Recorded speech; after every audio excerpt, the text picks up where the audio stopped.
Thanks for clicking on Wayne.com for this mid-season edition of Inside didn't that the come Game. up fast? Inside Zone. Yeah, 36 or slow, games actually. in. Yeah. We're 36 games in. We're taping it as the All-Star Classic. Not All-Star Game, All-Star Classic. I don't know what you call it. All-Star... It is an all-star anything, actually. Gala? Activity? I don't know what it was. The mid-season party. There you go. And this is like a mid-season party. Yeah, except there's teams that are actually playing games right now while the all-star whatever party is going on. I thought that was very weird as I was looking on the ECHL site because it was updating. I was like, there's no way they're actually, other teams are playing games the same day of the All-Star Classic. Yeah. But it's true. But out there come some of their best players. I bet they're real happy. Super jazzed that counts in the point standings. I'm sure they love it, as do we. So we are midpoint for the Komets this season. They trailed Toledo by 5 points. They played them Friday night in Toledo. It was a 3-1 loss. Sedlowski had the lone goal late in the third Which only period. a goal scorer could get that kind of goal. I mean, he fires it from the blue line as he's getting hit, doesn't see it, goes in off a defenseman's leg. I mean, that's one of those, you don't shoot, you don't get nothing. Well, that's why he leads the team in points, It's 40 ridiculous. points this season. Yeah. So let's start off. I purposely, we didn't talk about this beforehand because I purposely wanted to get your gut reaction or knee-jerk reaction. I want to get your true reaction. So I just kind of want to go through some mid-season grades because, this is like the midterm report. Isn't it, first off, though, isn't it amazing how all 5 years under Gary Graham, they've been like 44, 46 points at midseason. I mean, every year, no matter how it started, how it ended, they're right in the same range. Yeah, they've had majority have been hot starts. They've been good to start the season, and really this year, not a whole lot. Well, it's December. December was really hot and it carried them. January has been a little bit rough, but it's a small sample size at this point. So let's go through position groups. Forwards. How would you, if you had to give an A through F, how would you grade the forwards this season? Offensively, you got to give them an A. I mean, they led the league in scoring for most of the way. Defensively, probably a C. I mean, they're not getting back all the time. Some nights they're really, really good at it, and other nights they're, how many times has Gary had to make the point, we got to start blocking shots again. I mean, they're missing some consistency there that way. So you said an A for scoring, a C for defense. So maybe an overall B for the forwards, Sure, you think, at this point? Yeah. That seems fair. Defensemen, as a group, how would you grade them at this point? Because you look at the plus minuses. I know. Really good, really good. And they're like 5th or 6th in goals against. I mean, the thing of it is that's weird about this team so far, and the thing that they got to work on for the second half, is one night they're really good defensively, and then the next night they're really good offensively, and they're not so good defensively. I mean, they've got to be more consistent. They've got to meet halfway and find the way to produce that consistency.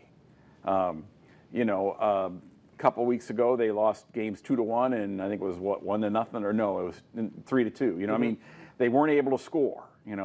But you got to find ways to win those games too. You've got to figure out the play of the game, the way the game's going, and adjust accordingly. And sometimes they can do it, and sometimes they don't. So what grade would you give the defensemen overall this Probably the season? same thing, a B minus maybe. Yeah. Okay.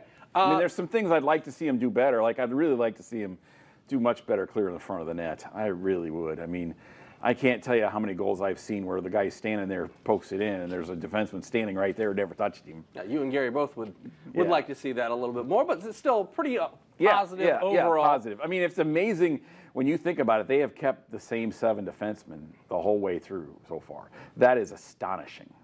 That is remarkable. That should lead to better and better as it goes on. All right, as they gel a little bit more, get used to playing each other a little bit more. Goaltending. This is one of the strengths of the team. Yeah. How would you rate the goaltending thus far this year? Well, if you look at it according to the ECHL standings, you've got to say a B minus. Yeah. I mean, you're a hard man to impress. Well, but I mean, if you look at it according to what the ECHL, where they rank and such. Well, as you said, the goaltending in the ECHL is better this year overall. So I guess you have to take it relative to improved goaltending as a whole. Yeah, you do, and it's like, how do you raise them? How do you grade them higher when there's 10 guys above them? I mean, that's just hard. But for a long time there, they were leading the league in the fewest shots against per game too. Now, some of the goals against have been because of the defenseman. I mean, how many times have we seen that guy coming off the wall on the left side and scoring on the power play? I mean, every freaking time. It drives you crazy, you know. And that's because the guy isn't blocking the shot, or he's watching the guy instead of the puck. You know, I mean, or you watch the puck instead of the guy. You know. I'm glad that you mentioned special teams. Yeah, that's not good. That's what I wanted to see what your grade was. That's a C minus. A C minus. So and that has been completely inconsistent. Not quite average. Yeah, that's been a big problem, especially the last 2 weeks when they've taken a lot more penalties. I mean, you go into Toledo, what's the one thing you can't do is give them a bunch of power plays. You give them 6. I mean, you're 2 goals down before you ever start that game if you're going to do that. Even if they don't score the 2 goals, you know what I mean? Because you can't beat them that way. You just can't. It's not going to happen over there. Never going to happen. So a C minus for the special teams. How about for the coaching, for the job that Gary Graham has done? And, you know, we talked a lot about last week about the chemistry of the team. Yeah. That does filter down from a degree from the coaches. I think Gary has done, I'd give Gary a B, okay? And again, Gary gets what the team gets. You know, that's how it works in coaching and in life. But I think he has done a better job on some things this year. I think he's much more upbeat. I think he's much more reinforcing positive with the guys and trying to get them to be more alert that way. And he's not just barking all the time. I think he's done a much better job at that. And I think they're responding to that too. I think that's part of it. It's going to be interesting. I mean, will beat skill. And this team does not have, I don't think this team matches up skill-wise with Toledo. And that's where this is all at. It's like we talked about at the start of the year. It all depends. Everything depends. Do you get past Toledo? Every freaking thing. Do you get past Toledo in the playoffs? Now, they've done a much better job playing Toledo during the regular season. And now you got 1 game against them in the last 4 months. Thank you, ECHL. You know, so it's all going to come down to April that way. And I think they are set up to go head-to-head with Toledo more. Hauser is a great addition that way. I mean, having the same 7 defensemen back there, that is huge. That's going to be big, but it's all going to come down to discipline because it could have like 13, 14 guys who played mainly in the AHL this year on their playoff roster, depending on how it all works out. Because they've had that many players down from Grand Rapids who are going to qualify for the playoff roster. So it's going to be will versus skill. And I know Toledo might take that the wrong way. I'm not trying to say that they don't insult have the will. them. Right. I'm not saying they don't have will. I don't have camaraderie. They have discipline because they don't take as many penalties either. And that's where that will part comes in for the Komets. As far as front office goes, general manager being able to, you know, acquire players, trade players, they've made some deals. How would you rate the front office, the job of the front office is, and how would you grade them at this point in the season? Incomplete right now, for one reason.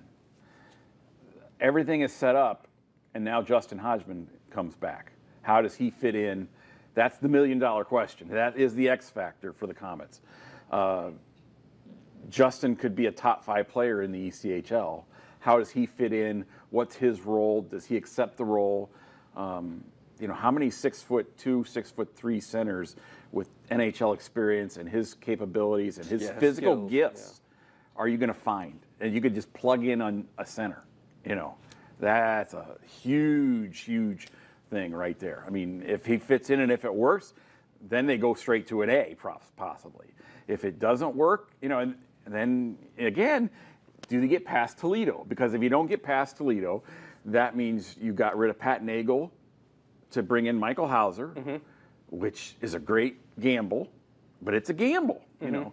Did it work? That's what they're going to get judged on, and I think they know that. I think they accept that. So a lot still to be determined on this season. But that leads me to the overall summary of it. If you had to give a grade to the Komets at this point in the season, as a team, as a collective unit, what would that grade be? Right now, it's a B. They're second place in the Central Division, which is the top 3 or 4, maybe 5 teams in the division are the toughest division in the league. Their schedule's going to get much, much more difficult. It's much more road-orientated. The opposing winning percentages is higher than what Toledo or Cincinnati will face. Thank you, Joe Stanford. And it's going to be tougher. it's going to be tougher. And it's going to be much, much busier. They're going to have more injuries because of that. So how do they adjust to that? How do they persevere? But still, a B is a solid effort. That's where they're at. That's where they're at in the standings. You know, I mean, it's not rocket science. You are what your record says you are. You know. You sound like Dennis Green a little bit. I don't know. I don't know. Well, what did you take away from last week? Because they play at Toledo. It's a 3-1 loss. It wasn't their 6 best power plays effort. against. And then Brampton Beast, they go on the road, turn it around on Saturday, and go and win against Colin Chalk's team 5-3 up at their place. And Hauser kept him in it again. I mean, Hauser kept him in the Toledo game, 21-7 in the first period for shots against. I mean, come on. You know, they looked like they were skating through molasses that night. You know, it's such a freaky, emotional, momentum game that one thing can flip it. How many times have we seen this team specifically, late second period, Sid or Mags or Cody or somebody gets in a fight, and then they come out in the third and they rip the other team a new one.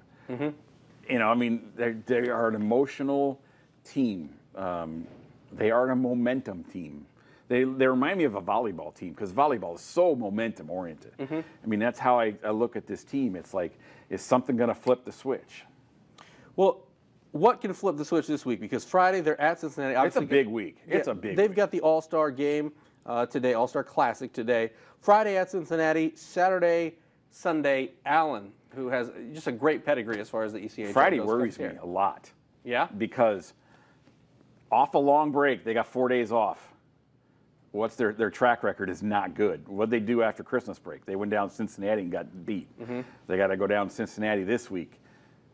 Face Anthony Peters again, likely. He's an amazing goalie. He's been the whole key to the game against Cincinnati, is Anthony Peters. And the Komets try to win that game 5-4. Well, you're not going to beat Anthony Peters 5 times in a game. You're going to have to win that game 3-2. Can you do it? Can you play a 3-2 style and win that game that way? I mean, if you look at the plus-minus numbers, I mean, Sid, Shafsma, they're all terrible against Cincinnati. They're like -5. And Sid hadn't even played one of the games against Cincinnati. I mean, you know, come on, play a 3-2 game, guys. Let's be smart about this. Let's be efficient. Let's be careful. Let's just be smart. No penalties. You know, they got to get back on not taking as many penalties. I mean, they've been bad penalties again. They're bad offensive zone penalties. They just can't do that. Yeah, Gary had mentioned that during practice last week. And, of course, if you know what the problem is, you got to go and fix it and make sure that manifests itself on the ice, not just during practice. And that's something I think, and we've talked about this a million times, it's got to come from within the room more than anything. Gary said his piece. He doesn't have the roster right now to bench somebody for it. I mean, you don't have that option. He played with, you know, the regular 9 forwards and 6 defensemen in Brampton. You can't bench somebody right in that situation. It's got to come within the team itself. It'll be much more lasting and much more impactful if it comes within the room itself. To wrap things up for this week, we talked a lot about what's happened in the past, you know, the rankings and the ratings and the grades and whatnot from the first half of the season. What are you most looking forward to seeing from this team in the second half of the season? I want to see how Hodgie fits in. I really do. We talked about that last week. I want to see where he goes, how he leads. I want to see how he supplements his game to what the team is doing. The team's been playing well. I want to see how he can make them better. And I think he can do all of that. I really do. I really think he could be this could be like Colin Chalk coming back from Italy mid-season a couple times. You know, I mean, or PC when he did. I mean, this could be a huge, huge boost to the team, and it needs to be that kind of thing. All right. Well, we will see when that happens, hopefully sooner rather than later if you're a Komets fan, as we enter the second half of the ECHL season. For Blake, I'm Glenn. We'll see you next Monday.